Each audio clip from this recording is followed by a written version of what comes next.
ছোট্ট একটা পিঁপড়া ছোট্ট একটা বাসার ভিতরে বসবাস করছেন এবং সুবহানাল্লাহি ওয়া বিহামদিহি সুবহানাল্লাহিল আযীম আল্লাহুম্মা লাকুলুবাল আযাবি লাশাইয়ুন কাবীর ওয়া হামিদুম মুস্তাকবিরিন লা শাকির ওয়া হামিদুম মুস্তাকবিরিন। একের পর এক প্রশংসা করছে এই পিঁপড়া। মুসা আলাইহিস সালাম দেখে কপাল ঘেমে গেছে। আল্লাহ রাব্বুল আলামিন বললেন, পয়গম্বর কপাল ঘামালে হবে না, কানটা ওই পিঁপড়ার মুখের কাছে নিয়ে যাও। সুবহানাল্লাহ বলেন। আল্লাহ রাব্বুল আলামিন বলেন, ইন্নামা আমরুহু ইযা আরাদা শাইআন আইয়াকুলা লাহু কুন ফায়াকুন। আল্লাহ যদি বলেন তো হয়ে যায়, বলেন কোন সাথে সাথে ফায়াকুন হয়ে যায়, বলেন হুকুম টাকা। পিঁপড়ার মুখে কি আল্লাহ কথা ফুটাতে পারে? কথা বলেন না, কথা ফুটাতে পারে?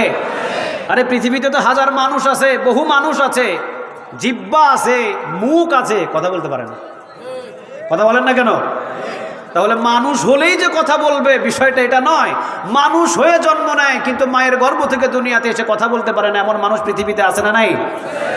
কান আছে, কান দিয়ে শুনতে পায় না, এমন মানুষ নাই?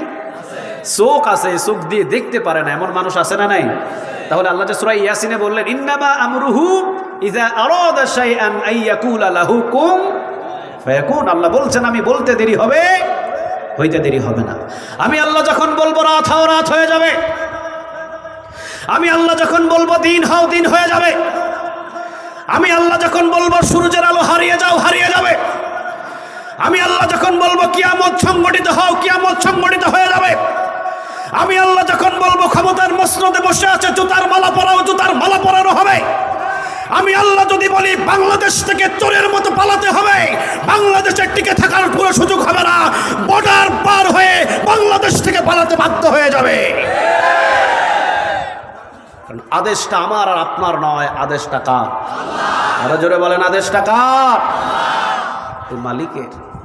উনি শুধু আদেশ দিতে দেরি হবে। 18 রকমের খাবার রান্না করে বঙ্গভবনে মরগের রান, গরুর গোস্ত, খাসির গোস্ত, 18 রকমের প্লেট রান্না করা আছে। দুপুরে বেলা না খেয়ে এক কাপড়ে পালাতে বাধ্য হয়ে গেছে। কার আদেশ? জোরে বলে। কি ব্যাপার, খুলনাবাসী ভয় পাচ্ছে নাকি?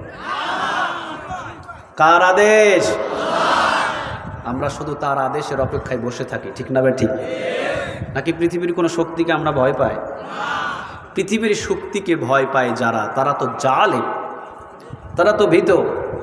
আমরা তো ভীত নই, আমরা তো আবু জেহেল নই, আমরা তো আবু লাহাব নই, আমরা তো উতবা নই, আমরা তো শাইবা নই, আমরা তো মুগীরা নই। আমরা এক একটা ওমর, এক একটা উসমান, এক একটা আলী জমিনের ভিতরে বসবাস করছি। যতদিন কোরআনের রাজ কায়েম না হবে ততদিন এই রাস্তা থেকে আমাদের কেউ সরাতে পারবে না, ঠিক না বেঠে? আল্লাহ যেন সেই ঈমান আমাদের দান করে। আর একটু জোরে বলেন আমিন। তাহলে মুসা আলাইহিস সালাম উনি তাকিয়ে দেখলেন এই ছোট্ট পিঁপড়া তাসবিহ পাঠ করছে। কার? আল্লাহ। সুন্দর করে তাসবিহ পাঠ করছে।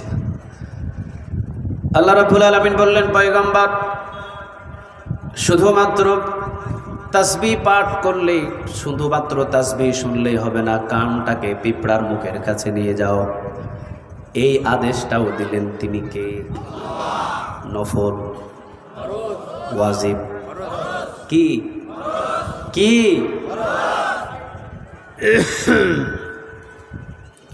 এবার কানটা ওই পিঁপড়ার মুখের কাছে নিয়ে গেলেন। এবার পিঁপড়া প্রথম তাসবিহ পাঠ করে বলতেছেন, 3 পাথরের মাঝখানে জগতের পর যুগ পার হয়ে গেল, আল্লাহ আমাকে একদিনের জন্য অনাহারে রাখে নাই। সুবহানাল্লাহ হয় নাই? আর একটু আওয়াজ দিয়ে বলতে হবে। যুগের পর যুগ চলে গেল, 3 পাথরের ভিতরে আল্লাহ আমাকে বসবাস করায়, কিন্তু এর ভিতর থেকে একদিনের জন্য আমাকে কে অনাহারে রাখে নাই? আর একটু জোরে বলেন, কে অনাহারে রাখে নাই? যুগের পর যুগ চলে গেল, যুগের পর যুগ চলে গেল, কোনোদিন কোনো সময় তিন পাথরের মাঝখানে অক্সিজেনের জন্য কোনোদিন আল্লাহ রাব্বুল আলামিন আমাকে কোনো কষ্ট দেয় নাই। সুবহানাল্লাহ বলেন। বাঁচায় রাখার মালিক কে? মৃত্যু দান করার মালিক একজন, আওয়াজ দিয়ে বলেন তিনি কে? কুল্লু নাফসিন যায়িকাতুল মাউত ইযা জাআ আজালুহুম লা ইস্তাখিরুনা সাআতা ওয়া লা ইস্তাকদিমুন। মৃত্যুর ঘণ্টা যেদিন বেজে যাবে সেই দিন পৃথিবীর কোনো শক্তি আপনাকে বাঁচাতে পারবে না। চিৎকার দিয়ে বলেন ঠিক না বেঠিক? বাঁচাতে পারবে? কথা বলেন না। পারবে? পারবে? অসম্ভব, পারবে না। তিনি বললেন আমাকে নিঃশ্বাস নেওয়া এবং ছাড়ার জন্য কোনোদিন কোনো কষ্ট করতে হলো না। প্রতিনিয়ত যিনি 3 বেলা আমার কাছে খাবার পাঠান, 3 বেলা আমাকে খাওয়ান, টাইম মতো আমাকে সব ব্যবস্থা করে দেন 3 পাথরের ভিতরে। মুসা আলাইহিস সালামকে আল্লাহ রাব্বুল আলামিন ডাক দিয়ে বললেন, পয়গম্বর, যদি 3 পাথরের মাঝখানে পিঁপড়ার খাবার আমি আল্লাহ পৌঁছাতে পারি, তোমার ছেলে আর তোমার বিবির খাবার তো আমি আল্লাহ পৌঁছাতে পারি, ঠিক না বেটি? আচ্ছা বলেন না কেন? পারে? আর একটু জোরে বলেন, পারে? এই পয়গম্বর, তুমি না পয়গম্বর? পয়গম্বর হওয়ার পরে তুমি টেনশন করো কেন? তোমার ছেলে কি খাবে, তোমার বিবি কি খাবে? এটা তোমার ভিতরে টেনশন কেন থাকবে? কারণ তোমার বিবিকে আর তোমার ছেলেদেরকে আমি যদি পিঁপড়ার 3 পাথরের মাঝখানে পিঁপড়ারে খাওয়াইতে পারি, তোমার মতো এইরকম হাজার লক্ষ সন্তান আমি পালতে পারি, ঠিক না বেঠিক? আমি আল্লাহ পালতে পারি। হযরতে খুবাইব রাদিয়াল্লাহু তাআলা আনহু, মনে আছে আপনাদের? কথা বলেন না কেন? মনে আছে? জেলখানায় 3 মাস। কয় মাস? 3 মাসই খাবার বন্ধ করে দিলেন। কিন্তু খুবাইব বললেন, যার খাবার জেলখানায় বন্ধ হয় তার খাবারের ব্যবস্থা যদি করতেই হয় তাহলে করতে পারেন। আওয়াজ দিয়ে বলেন তিনি কে? পাথরের মাঝখানে যদি আল্লাহ পিঁপড়ারে খাওয়াতে পারে, পাথরের মাঝখানে যদি আল্লাহ পিঁপড়াকে খাওয়াতে পারে, মাছের পেটের ভিতরে 40 দিন যদি ইউনূস আলাইহিস সালামকে জীবিত রাখতে পারে,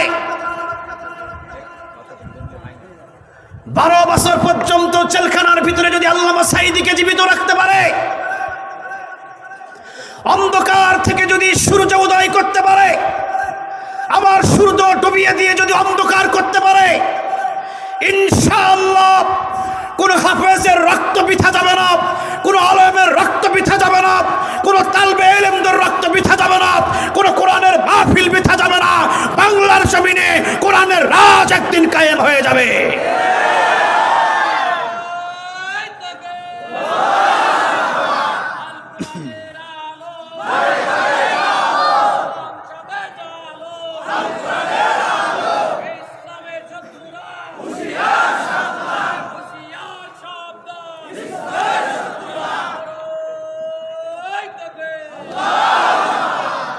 কষ্ট হচ্ছে আপনাদের?